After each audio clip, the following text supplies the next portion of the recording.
The killer is sitting there in their face in the classrooms.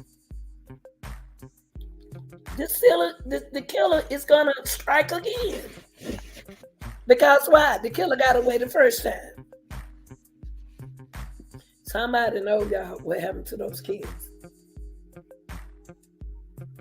Y'all don't want to see the picture. But Lanita is. Bryan Kohberger know what's going on. Because Bryan Kohberger allegedly not gonna tell.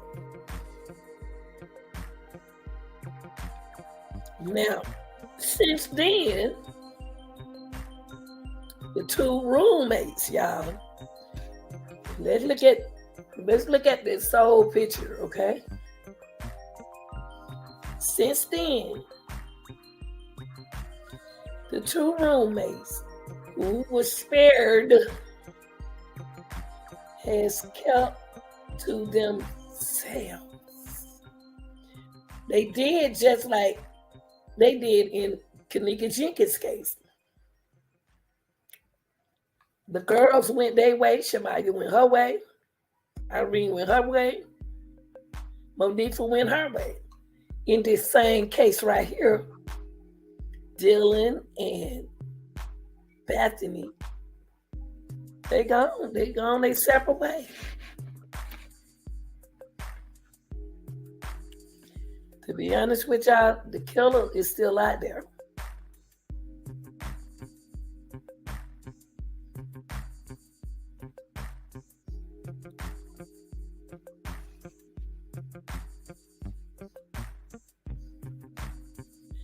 Dylan knows something. Allegedly. Dylan is the one that saw the person in the black mask and everything. She's isolating herself. Who wouldn't? It's guilty. When I look at that house, I see guilty on the outside of the house. A big guilty sign.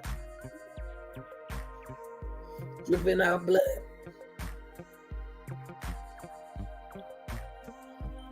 These 4 students didn't have to be treated like that. I believe if they had told them not to say nothing, they weren't going to say anything.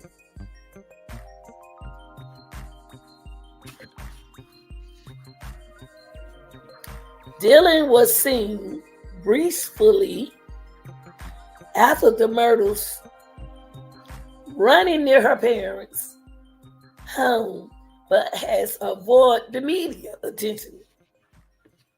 Of course she's going to do that. Y'all know she's going to do that? No, she's going to do that.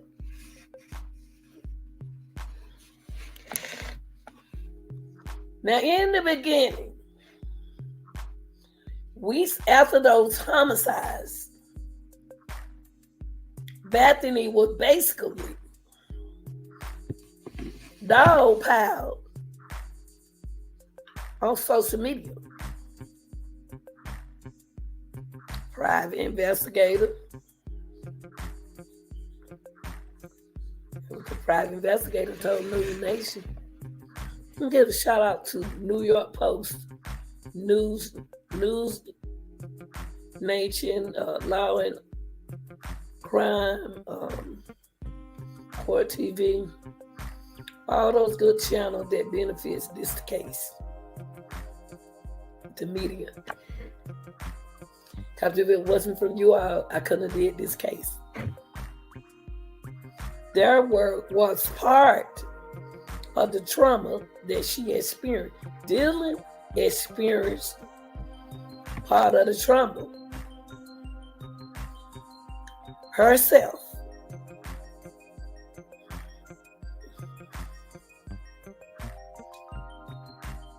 Because you know people gonna look at her.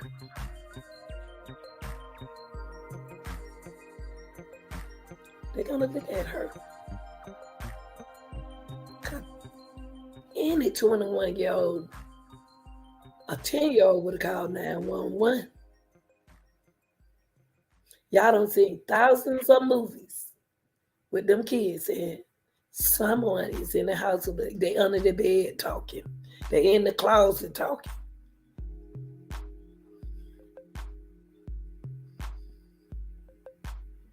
Dylan's father reportedly told Apple Man that his daughter is in trauma therapy of sorts. She better be.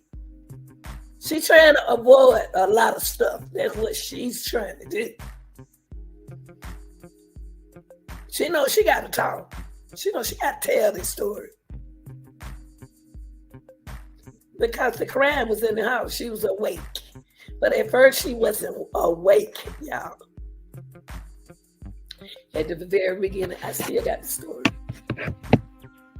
I still got my story from the very beginning. She's getting help from the spiritual community. She don't need it. She gonna need it. The private investigator said she's doing what she can without going into public. She can go into public. She ain't did nothing. Support your friends. Support your friends because it's 4 dead, unalive students. Support them. Stay strong for them. That's the way I see it. Stay strong for them. They're not, you can walk around, they can't. Unless you're involved.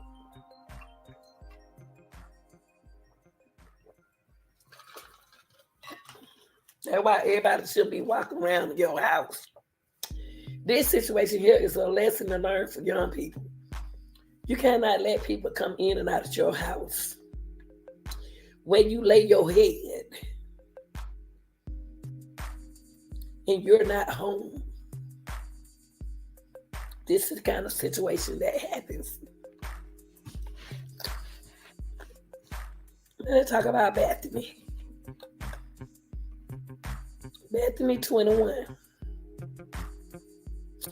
has kept a lower profile. Bethany is the young lady who sleeps at the very bottom. Right there where you see the cars. She get your cars pull up and everything. Now she lives in Nevada. Now, tell you a bit about Bethany.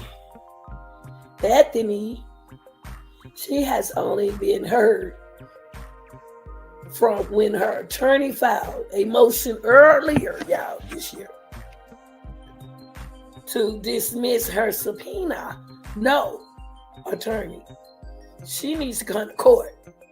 Her friends need her in court to represent them. I'll be glad to speak for my friend. No.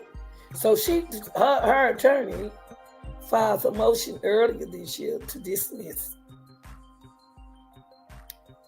Now, that would force her to testify as part of murder suspect Bryan Kohberger defense. Y'all hear that? Y'all heard? Y'all heard what I said? Okay, let me say it again.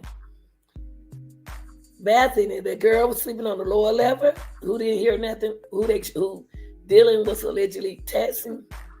She has only been heard from when her attorney filed a motion earlier this year to dismiss a subpoena that would force her to testify as part of murder suspect Bryan Kohberger defense.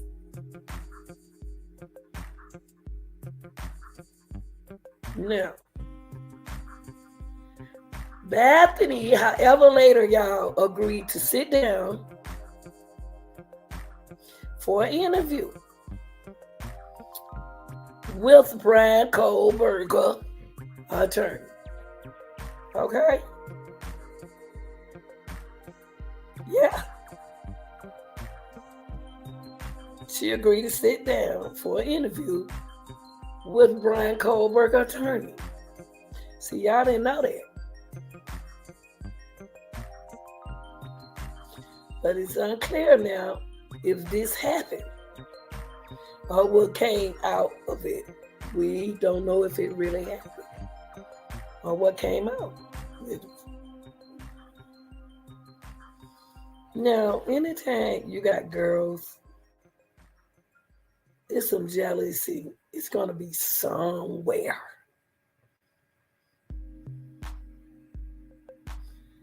When you're dealing with girls. We don't know if it was an issue of,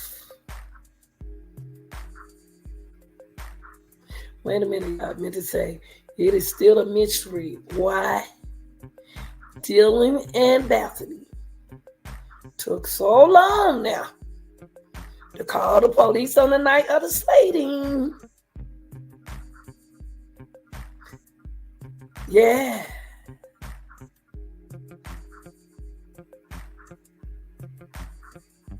It took them that long.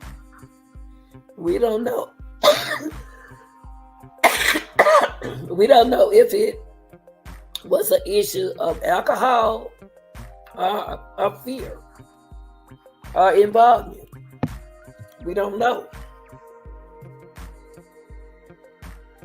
That's what the law enforcement.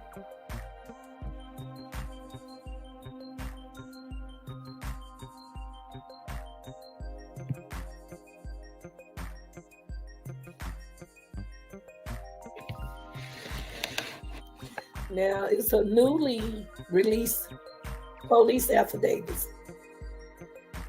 Dylan thought she heard. Now, this is a new one now, y'all. Let's see what Dylan got to say now. Let's see what Dylan has to say now.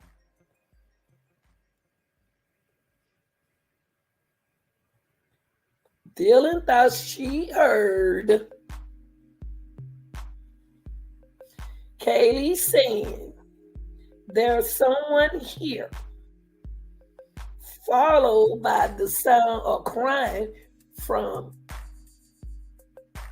Kaylee, not from Morgan's room, and a male voice ringing out, "It's okay." Say Zaina, "It's okay, I'm going to help you." Now, it's too much. It's too much. That's too much. That's too much.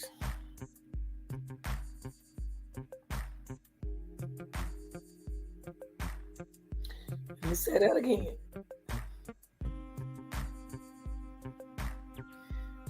According to a new affidavit, Dylan thought she heard. She thought. She sure listened a lot, but ain't doing nothing to help. Heard Kaylee saying, "There's someone here." How she hear it? And then with the room door closed. Y'all, come on, don't do that.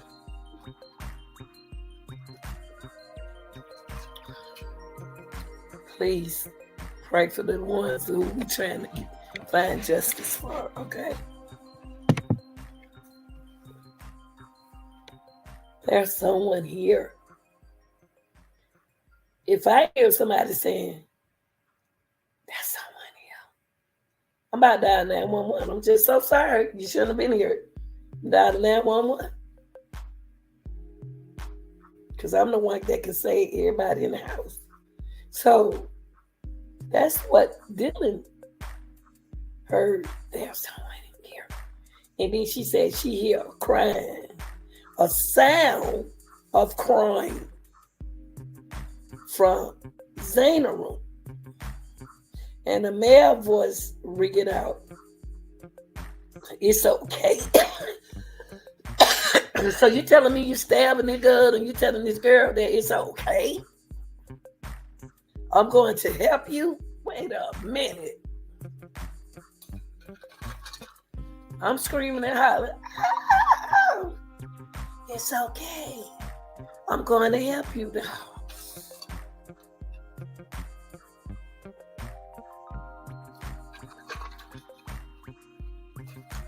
Boy, I tell you.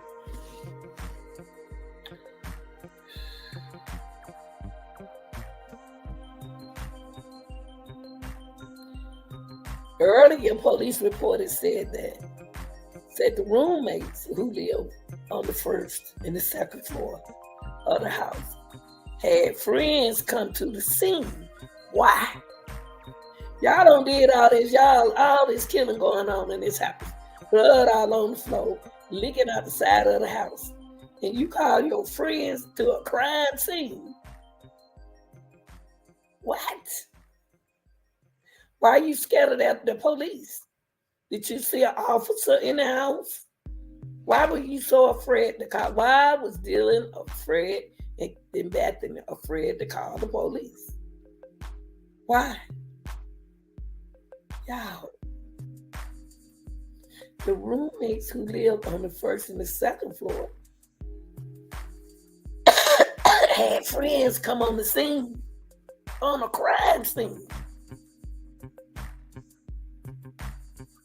Before 911. So that means that what y'all gonna do, y'all gonna come over here, y'all gonna disturb the, why not call 911? Why were they so afraid to dial 911? Did they recognize the person? Do they think the person was a police officer? Why were they afraid to dial 911? You called your friend. That right there, boy, them Christmas presents right there. Gonna be popping some nice gifts inside those Christmas presents. Now, in December, Dylan and Bethany did something out the unusual. They got matching tattoos on the back of their elbows to honor their murdered roommates. They got it on the back of their elbow. Y'all know on your elbow you got little creases. Who gonna see that on the elbow? I mean, y'all got, usually girls will say, let's put it right here. Let's put it right here. They got matching tattoos, y'all, on the back of their elbows. What? The first letter of each of their names, friend's name. First name surrounded by angel of wings.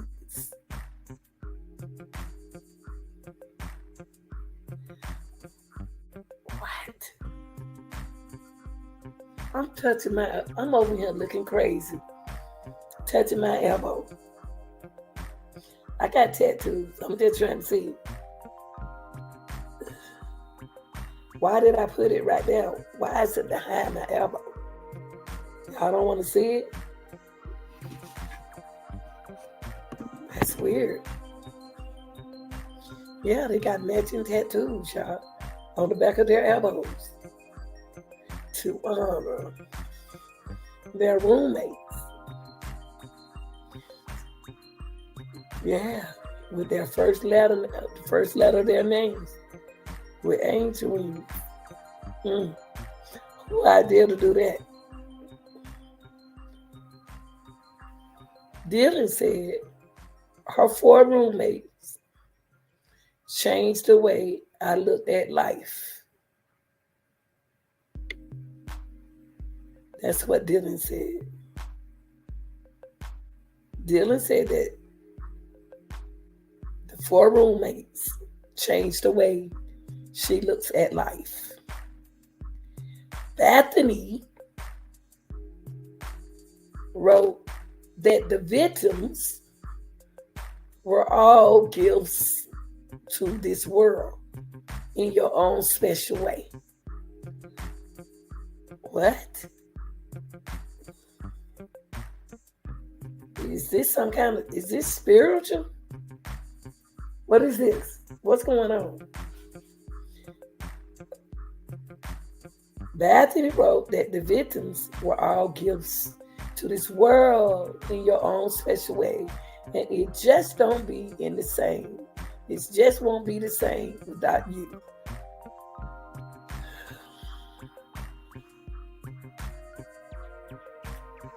So that's the roommate, y'all. So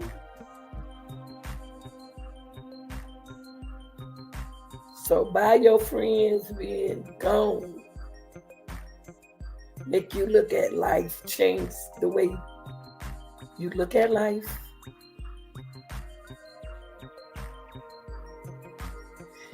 And that we're all gifts to this world in your own special way. They got matching tattoos on the back of their elbows with the wings on it. Something is going on with these girls. Something is going on. Something is going on. I don't care what nobody say. I'm going to show y'all this video. But what I want y'all to do now, think. Nobody blaming nobody. Hey, Shirley. Hey, Neat. Thank you. I'm going to show y'all this video. I feel sorry for those girls. I really do. Let me show y'all this video. I'm so glad to see y'all beautiful ladies. Okay, let me see. All right, y'all, let me see what went on right here.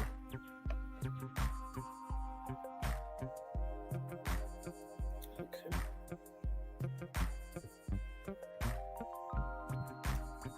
This is so sad. This is so, when it come down to girls, it just seems like it just because I got 3 girls. I just feel different. I was telling some guys on my job today that they some parents.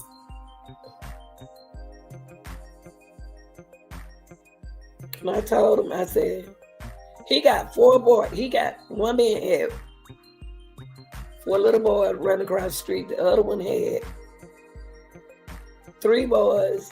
And he said, these are different boys. I said, they boys. I said, I can deal with the girls. I don't pay these girls no attention. I got 3 girls. Okay, y'all, let's look at this video.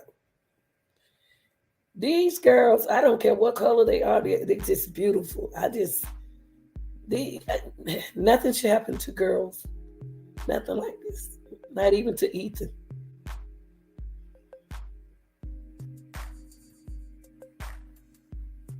Okay, let me see. Let's watch this video. Let me make sure y'all got it all. Y'all.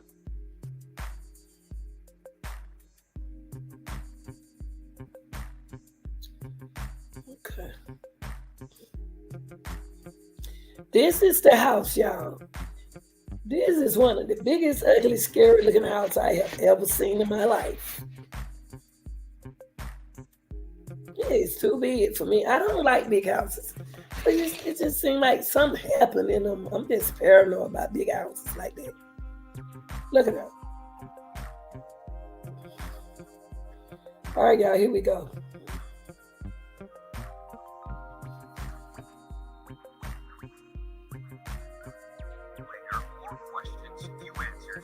Suspects. His friends remember 4 lives lost. How truly special I felt seeing your friends. For the first time, we hear from the 2 surviving roommates inside at the time of the stabbings in their own words. I'm going to be reading 2 different letters, one from Dylan and one from Bethany. Your letters, read by a pastor at a service held this weekend. From Dylan Mortensen. My life was greatly impacted to have known these 4 beautiful people. And Bethany both. Maddie, Kaylee, Anna, and Ethan were truly all one of a kind. They all lit up any room they walked into and were gifts to this world. Officials say the surviving roommates have been ruled out as potential suspects. Their 4 friends stabbed to death in the early morning hours of November 13th, likely while asleep in their beds. With no suspects or murder weapon, the Moscow Police Department still following leads in the investigation, digging through more than 100 pieces of evidence on top of thousands of calls, tips, and emails, maintaining the fatal stabbing were targeted. The department also focused on dispelling misinformation, saying there is speculation without factual backing, stoking community fears and spreading false information. But in this tight-knit town, frustration is boiling over. investigation to Fox News. Detective looked me in his eyes. I have no doubt he's working as hard as he can